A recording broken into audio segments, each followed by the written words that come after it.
Welcome to the Cox Short Film Showcase, where we feed your appetite for the best local film has to offer without all those pesky calories. We're serving up gorgeous tonight along with a healthy portion of romance and a side of music. First on tonight's menu is Supper, appropriately enough. It's one of the 3 shorts in Jonathan Ade's amazing meditation series.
Sorry.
Hold.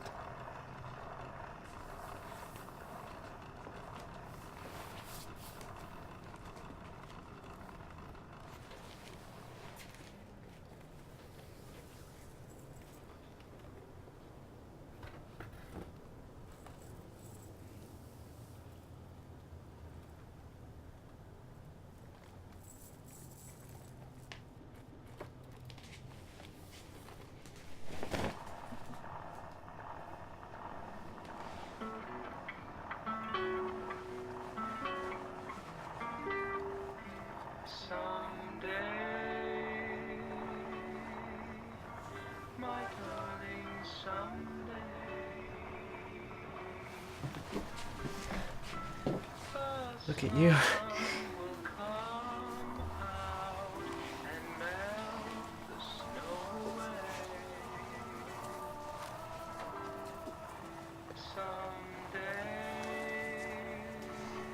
It's handsome.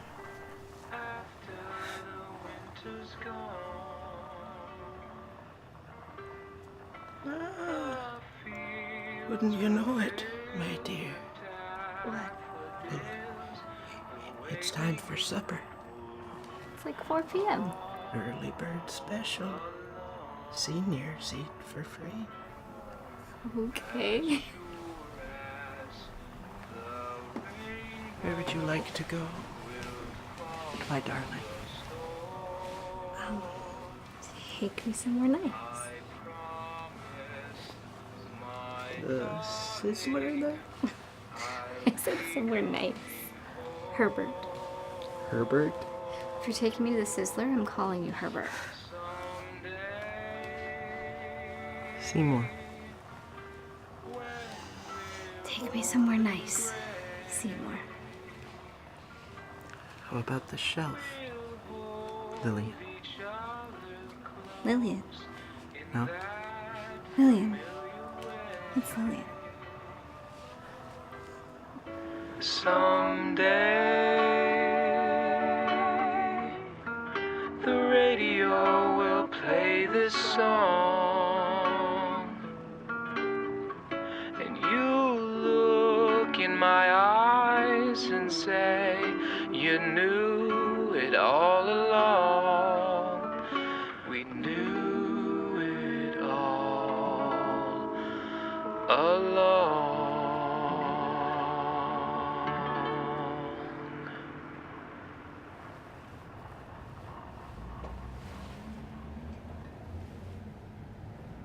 Wait for me. You know I will.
Ade describes that and all his meditation films as lenses on introspective moments in everyday life. I'm not really sure what that means, but all I know is my life ain't that beautifully shot. Yours? I know I'm not the only one, right? Get in touch with us and spare me the existential angst of thinking I'm all alone in the world. Please. Coming up after the break, a film so short we can't even really show you a preview. We'll be back.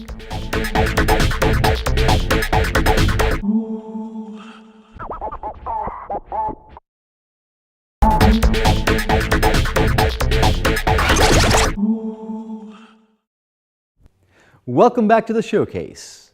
Who shows short shorts? We show short shorts. I swear I do not write these things, okay?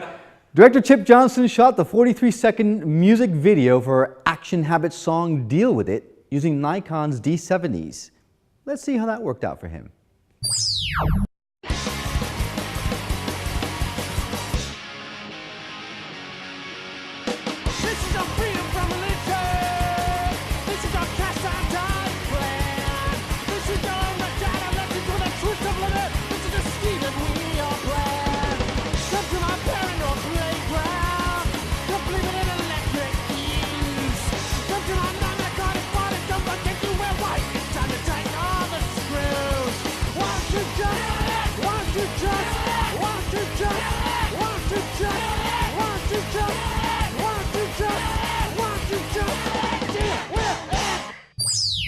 So apparently, those visuals were created entirely by still photos stitched together. I guess that would explain why it's only 43 seconds. If I was doing that, probably would be 2. Anyway, it makes for an interesting piece. Do you agree? You think I'm nuts? Both? Well, shoot us an email. Let us know what you thought of this and all the films we've aired so far. And I'm not just talking about this episode. You did watch the last 3 shows, right? Anyway, make it interesting and your comment may end up on the show. When we come back, the 7-City Legacy Project defines the music of a city in terms of its hopes for racial unity. Stay with us.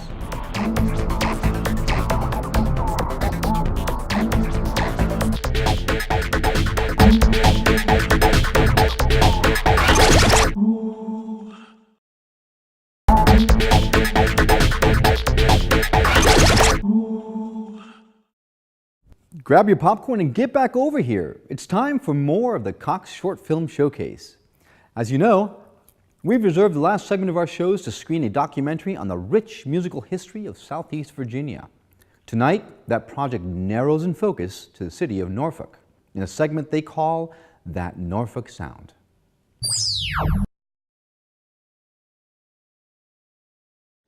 Before the Bronx ever birthed the world's first hip-hop artists, and while Detroit created its pioneers in rhythm and blues, Norfolk, Virginia had cultivated a new wave of soul artists whose music has transcended time.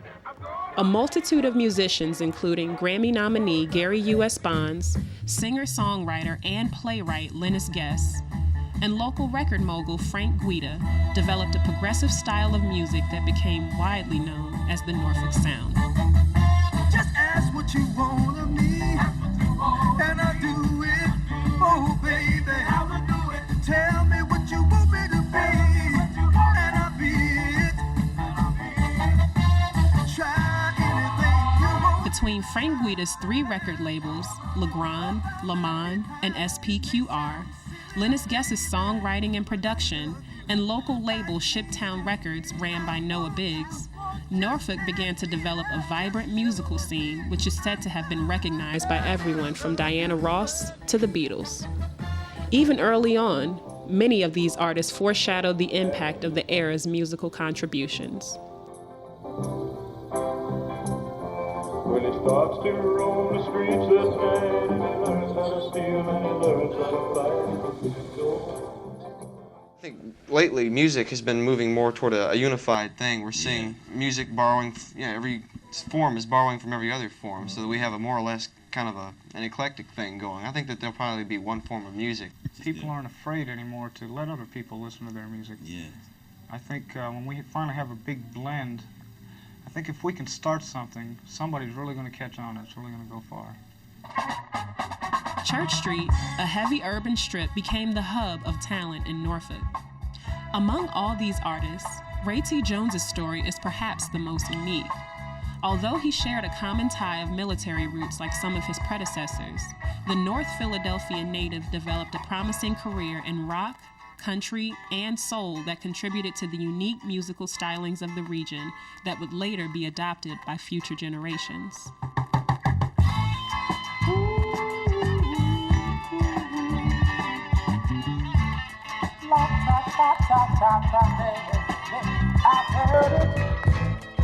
Walking down Church Street. It was a city going through transition from segregated times to enlightenment, I like to think.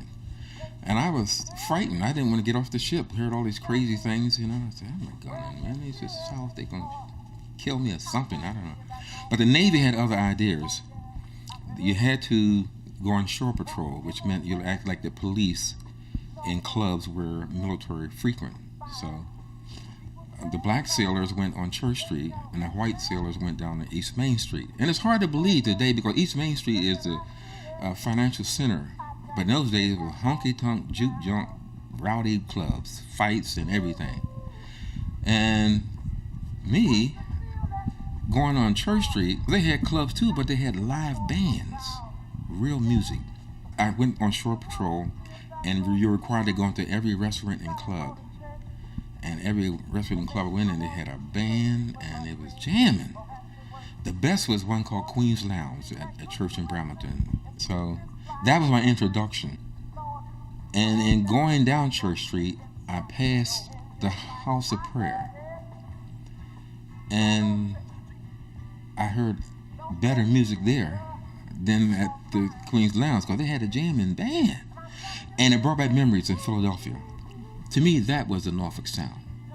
Sanctified, holiness, Pentecostal, with the drums in the church and the instruments, jamming, choir swaying. Now, that was the Norfolk Sound.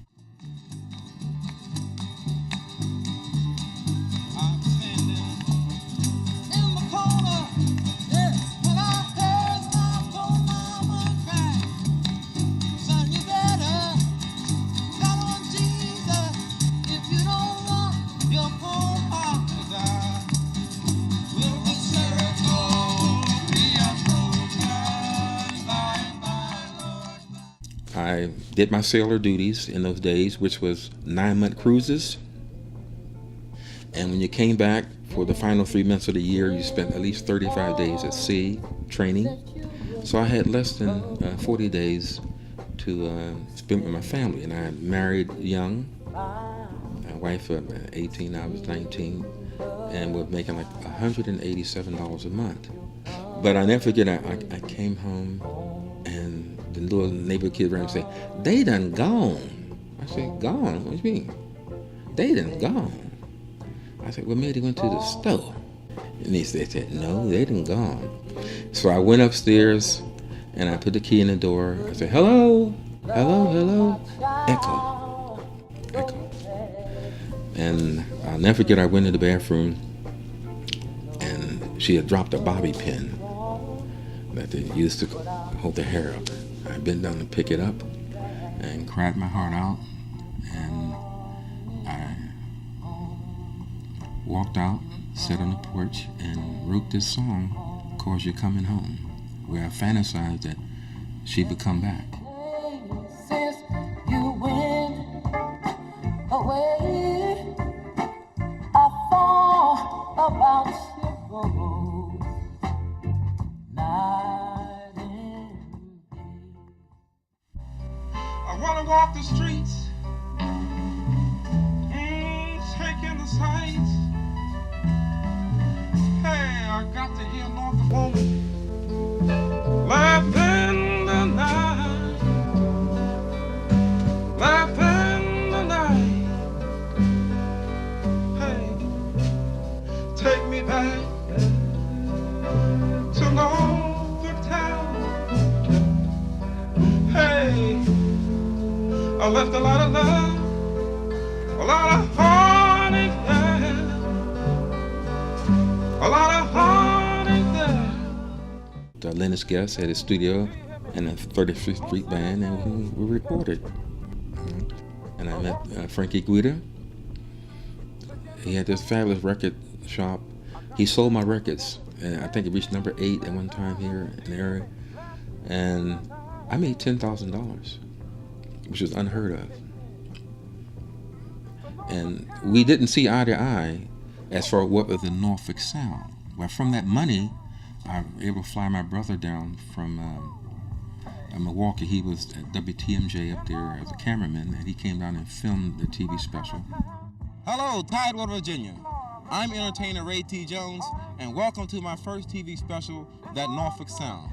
A story about love and happiness and working together, tolerance, black and white, soul music, and country and western, something unique. But in these years of understanding, togetherness, I think we're going to make it with That Norfolk Sound. We had a band, but we had to play soul music and country and western music. And we found in Europe, we went on a USO tour of Europe, and we found that, boy, we used to go just maybe a soul show or the country. Now I can go to one show and see them all. And I did very well on Church Street. Norfolk Sound I started 45 years ago. I gave it up by bringing out 45s like they did advancing in the old days. You do 12 45s or 6 45s. You get 12 songs. Then you make a record, a career. And I'm going to do the country and western is going to be all. I was inspired by my second one. So the good thing I always say, going to music. It's nice to go to the big cities and like to be from. My children are all grown, but to go to a medium city. I said, with your talent, you can stand out. You know what? Yeah. And I was able to come down here. There's a market for that. And stand out. In fact, thankful for that. Vinyl increased by 14% last year in sales. So I'm going to complete my album, That Norfolk Sound, I started 45 years ago, by bringing out 45s like they did in the old days. You do 12 45s or 6 45s, and you get 12 songs, then you bring a record out. And I'm going to do the country and western is going to be all CDs. And so the good thing I always say, it's nice to go to the big cities. It's nice to be from the big cities. But to go to a medium city, with your talent, you can stand out. And I was able to come down here and stand out. I'm very thankful for that.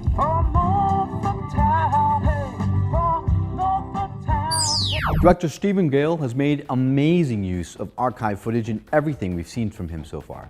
But he truly outdoes himself in this one.